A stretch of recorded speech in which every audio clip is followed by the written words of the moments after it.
Hello, I'm the doctor. Welcome to DoctorGeek. Today, we're doing a recap and review of Series 11, Episode 3, Rosa.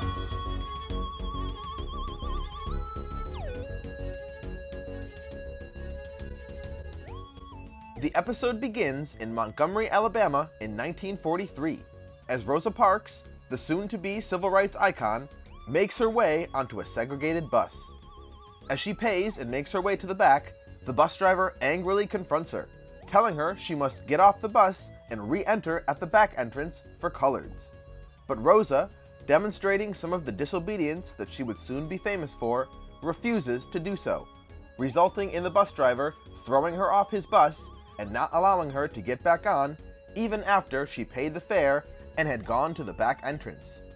Sadly, this is the way of life for people of color in Alabama during this dark period in U.S. history. 12 years later, we are now in 1955. 1955? But still in Alabama, and the TARDIS appears in an alley. The doctor looks out to survey where they are, and seeing that it's Earth, she gets frustrated, as she's been trying to reach Sheffield for 14 tries. And while this is close from a TARDIS standpoint, it's not good enough to get her friends home. Suddenly, the TARDIS detects traces of Artron energy, the same kind of energy that the TARDIS runs on. And since that's pretty strange for 1955, the Doctor decides to investigate. As the TARDIS team walks through Montgomery, the new companions are thrilled at being able to walk through history. But when Ryan tries to return a dropped glove to a passing woman, he gets slapped in the face by her husband for having the audacity to touch a white woman. Luckily for him, Rosa Parks jumps in to defuse the situation, and as the man leaves, Rosa chastises Ryan for what he did. As the group learns of Rosa Parks' identity, they excitedly freak out, and a confused Rosa warns them to leave Alabama before they get into any more trouble. As she leaves them, the Doctor scans her and finds traces of Artron energy, which greatly concerns her. Meanwhile, back at the TARDIS, a man looking like he's straight out of Greece scans the TARDIS with a strange device, before making some unsuccessful attempts to gain entry. The Doctor and friends go to a restaurant to think, and they see that today is the day right before Rosa Parks famously refuses to give up her seat for a white passenger, triggering the start of the civil rights movement in America. But before they can talk anymore, they are quickly told to leave the whites-only establishment. As they walk out, the Doctor tells Ryan and Yaz, who's been mistaken for a Mexican, that they should return to the TARDIS to wait while she finds the source of the Artron energy. But they both agree that if Rosa Parks can live her whole life here, they can handle it for a few hours.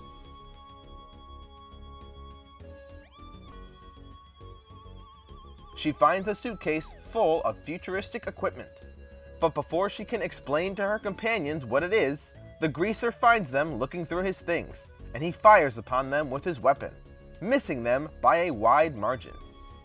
They all make a run for it back outside, and the Doctor confronts the greaser, chastising him for using a temporal displacement weapon, which she can't stand, as they displace things through time, sending them to whatever time the shooter has programmed. The Doctor notices that the man has a vortex manipulator, and she asks him why he's so interested in Rosa Parks, but the greaser pretends to not know who she's talking about, and warns her to leave Montgomery before he's forced to kill her. The Doctor and friends leave and grab a room at a motel to avoid running into the greaser near the TARDIS. But since it's a whites-only hotel, Ryan and Yaz must sneak in through the window. As they talk over what the man's plans could be, they fear that he intends to prevent Rosa from making history. But mid-conversation, a police officer knocks aggressively on their door, and Ryan and Yaz quickly hide in the next room. As the officer enters, he does his best to intimidate the Doctor and Graham, before telling them to leave town as soon as possible. We next get a really nice scene with Ryan and Yaz bonding in the alley over their shared experiences with racism. And not only is this a good discussion about racism now and then, It's also the most character development that Yaz has gotten all season. After getting the all clear, Ryan and Yaz come back into the room and they continue their discussion, deciding that they must ensure that Rosa's historic day tomorrow goes as planned. After talking over the details of Rosa's life and identifying a man named James Blake as the bus driver who she will refuse, they identify which bus route she will likely take and set out to try and find her, so that they will know for sure where she will be tomorrow. They find Rosa as she's getting on the bus after work, and as they talk to her, she explains to them how the bus seating works, and how by law, she can only sit in the middle section of the bus if no white passengers need it. As she exits at her stop, Ryan decides to follow her, and after she confronts him for trailing her, he gains her trust and she agrees to introduce him to some friends of hers. Meanwhile, the doctor asks Graham to find the bus driver James Blake, and she asks Yaz to make a timeline of events for tomorrow. While they're off, the doctor goes after the greaser, finding him back at the bus depot. After the doctor tricks the greaser into using his time displacement weapon on his own equipment, she asks him about Storm Cage, a super secure prison from the future, which the greaser has a tattoo of on his wrist. The greaser tells the doctor that he did not escape and completed his sentence, although he was serving time for killing 2,000 people.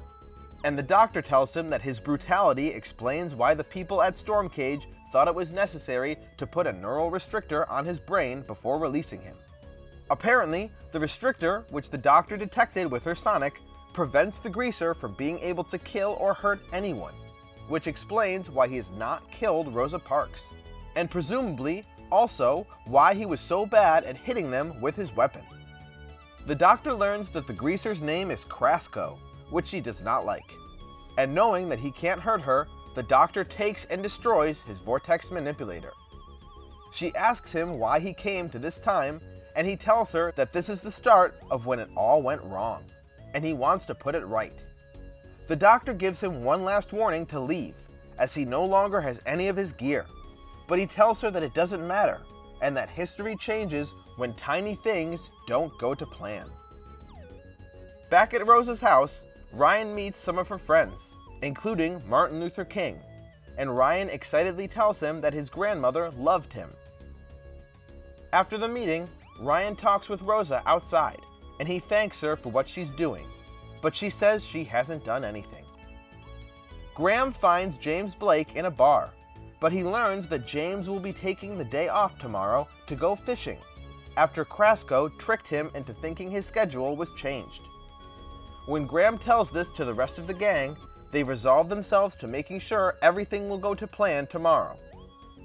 The next day, the doctor and Yaz first go to inform the newly assigned driver that he has won a raffle to meet Sinatra and must leave immediately, with the doctor calling in a favor to make it all happen. Next, Graham and Ryan go to find James at his favorite fishing spot and quickly convince him to return to work through a mixture of annoyance and the threat of a fake bus protest happening that day. To make sure that Rosa will be okay, the doctor rips her coat, and after getting Rosa to agree to mend it, the doctor leaves to meet Graham and Ryan, while Yaz stays to make sure Rosa catches her bus. As James Blake returns to the bus depot, he finds his bus is destroyed, broken by Krasko, so the doctor tells Ryan to run along the bus route and reassure the passengers, while she and Graham steal a new bus, grab James Blake, and force him onto his route only 80 minutes late, riding along as passengers to ensure that he serves his role in history. Meanwhile, Ryan does his best to reassure the people at the bus stops, but as a black man in 1955, he has only minimal success. He finds Krasko blocking the road and confronts him, and after a brief conversation, Ryan determines there's no reasoning with Krasko and uses the time displacer that the doctor picked up earlier to blast Krasko into the past, clearing the road. Back in Rosa's shop, we get another nice scene of character development between Yaz and Rosa, and as Rosa finishes the repairs, Yaz shuffles her out the door and gets her to the bus stop just in time. As she enters, the doctor, Graham, Yaz, and Ryan, who quickly joins them, realize that they are needed as passengers on the bus to keep it full. And as all the seats get taken, the bus driver asks Rosa to move, but she defies him, and she takes her place in history. As the bus driver calls the police and the officers take Rosa away, the doctor and friends are forced to sit and watch passively, knowing that good will come from this unjust action. Back in the TARDIS, the doctor tells her companions that the boycott will start the following week, but life will still be hard for Rosa for a long time in this segregated world, and that only at the end of her life will her accomplishments truly be recognized. However, it can't be argued that she changed the world. In fact, she changed the universe, as the doctor shows her companions the real-life asteroid 284996, also known as Rosa Parks. And now, before my review, here are the best lines from Rosa. New displays.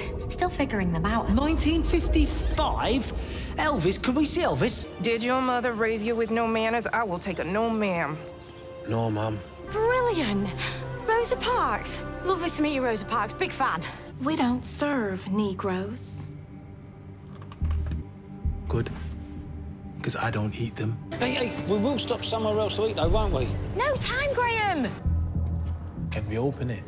It's the right question. You won't be if it's a bomb. Don't kill the vibe, Graham. I'm not armed. They're supposed to make me not shoot you. Ideally. Now you're being annoying. Feelings mutual. Pack it in. You ain't Banksy. Or am I? Banksy doesn't have one of those. Or have I? I did not want him. What's your name? Cresco. Don't like it. Excuse me, Dr. King. Yes, Rosa Parks? Whoa. Oh! It worked. Nice one, Ryan. Thanks, Ryan. Okay, so overall, I thought this episode was a big improvement from last week. But if you saw my review from last week, you'll know that that's not really saying much. First of all, I thought that Vinette Robinson, who played Rosa Parks, really carried this episode, as if her role wasn't well cast, the episode just would not have worked. From the very first scene, we experienced the racism that Rosa experienced on a daily basis, and Vinette was able to portray that with a quiet dignity that I thought was very well done. I never felt like I was watching anything less than a real person with real struggles, and to me, that was the very best part of this episode. Speaking of well-developed characters, Yaz finally got some character development. In her 2 conversations with both Ryan in the alley and Rosa in her shop, Yaz was able to open up, talking about her experiences as a woman of Pakistani descent. We also learn that she has ambitions to be in charge at the police force, and that she's not content with just being an officer, which was lightly touched upon in her first appearance. Honestly, I think she got twice as many lines in this episode as she had in the 2 leading up to it. So it was really nice to hear some more from her character, as I think that she could be the most interesting companion of this group if she's given the time. As for the rest of the team, they all put in pretty solid performances, with the doctor, sporting a new shirt, seeming to be a bit more in her element now that she's back on Earth. And in fact, it almost felt like she knew too much at times. But I'll touch on that in a moment. Ryan had a really good episode as well, as this episode was really centered on his experiences as a black man from the 21st century traveling to the pre-civil rights era. And I really liked how they jumped straight into the racism with a literal slap in the face, and they never really let up for the entire episode. Though I would have liked to see Ryan get confronted again later by the man who slapped him, as I felt that that was a wasted opportunity to really drive home the dangers that they faced in that time. Although a lynch mob in Doctor Who might have been a little too dark for episode 3 of this new Doctor. Lastly, Graham put in a solid performance once again. Although his character didn't really have too much to do in this episode, he gets to revisit his bus driver trope that's apparently his thing in this series, which is kind of strange, but he plays it well, and he gets in one or two funny lines throughout the episode. Thankfully, we get no weird scenes between Ryan and Graham in this episode, so let's hope that they realize that dynamic wasn't playing well and we're done with that. This episode did a good job dealing with the topic of racism in America, which is something that the show has never really touched upon, and in this day and age, it's a very relevant issue to be bringing up. And while I was initially wary of the episode, as I didn't see much of a way for them to do it justice, I actually think they pulled it off pretty well. My biggest concern was that the Doctor would either do nothing, thus making the episode pointless and a pure historical, or that the Doctor would somehow inspire Rosa Parks, taking away the significance of her choice. Or, even worse, I thought there may be a possibility that they would shoehorn an alien into the civil rights era and distract from the story altogether. So, I guess having someone come back in time to try and undo history was probably the best case scenario for this episode. Now, as for what I didn't like, you may notice that I didn't mention the greaser Krasko, and that would be because as villains go, he has got to be one of the absolute lamest villains of any Doctor Who story. And the only reason I don't say he was definitely the lamest is because last week we got flying cloth monsters. Krasko was a criminal from the future who has had his brain altered so that he's incapable of hurting or killing anyone. As a result of this strange detail, he is never really a threat to anyone in the episode. So much so that the Doctor can literally just take his things and break them right in front of him. Honestly, it doesn't even make sense that he fires his gun at them in the first place, since, due to his inability to hurt them and thus hit them, all he ends up doing is sending random objects, including his own gear at one point, into the future.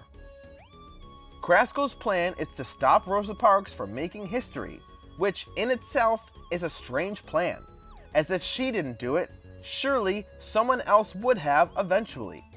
But even with this dumb plan, his efforts amount to tricking a bus driver, breaking a bus, and parking his car in the road. Not exactly a criminal mastermind. And then, in the end, he's defeated by Ryan of all people, after being shot at point-blank range by his own weapon. The villains this season so far have been pretty disappointing, and personally, it's making me really regret being so excited when Chibnall announced that there would be no returning monsters this series. Maybe he should rethink that in the future.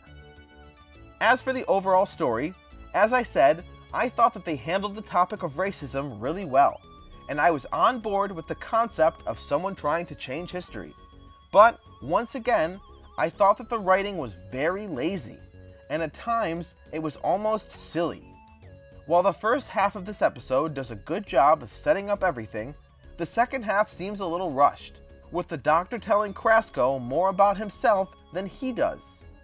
Literally, the Doctor knows what his weapon is, what time zone he's from, that he was a prisoner and is a criminal, the name of the prison where he served his sentence, and that he has an inhibitor in his brain that prevents him from killing. The only things that he tells her is that he killed 2,000 people and that his name is Krasko. Don't like it. Even still, the Doctor lets Krasko leave, knowing that he will do everything he can to stop Rosa, short of killing her. And we know that she could easily subdue him with the same Venusian Aikido that she used last week. Just tie him up for the day and rest easy knowing he can't change anything. Instead, the TARDIS team must stalk Rosa, get her to fix a coat, steal a bus, wrangle passengers to ensure that the bus is full, and do hours and hours of research on Rosa to make sure everything falls into place perfectly. It just seems like a huge waste of effort given the alternatives, and makes for a kind of silly episode. However, as I said, the casting of Vinette Robinson as Rosa really makes the episode work, and if we have to sacrifice a bit of silliness in order to bring a new generation of kids to the amazing story of Rosa Parks, then maybe it's worth it. In the end, the episode handled the topic much better than I expected it to after seeing the episode last week, and it did a good job of recreating 1950s Alabama and the racism that people lived with back then and sometimes continue to face today. So, for a historical look at pre-civil rights era America that does justice to the source material but occasionally resorts to silliness and seriously falters in the villain department, I give Rosa 6.5 buses out of 10. So, that was my recap and review for Series 11, Episode 3. Don't forget to like and subscribe for new videos every week, and ring the bell so you never miss a thing. Let me know in the comments below what your favorite part of the episode was, and leave me some ideas for videos that you'd like to see from me in the future. As always, thank you for being my companions on this journey today. I'm the Doctor. Bye for now.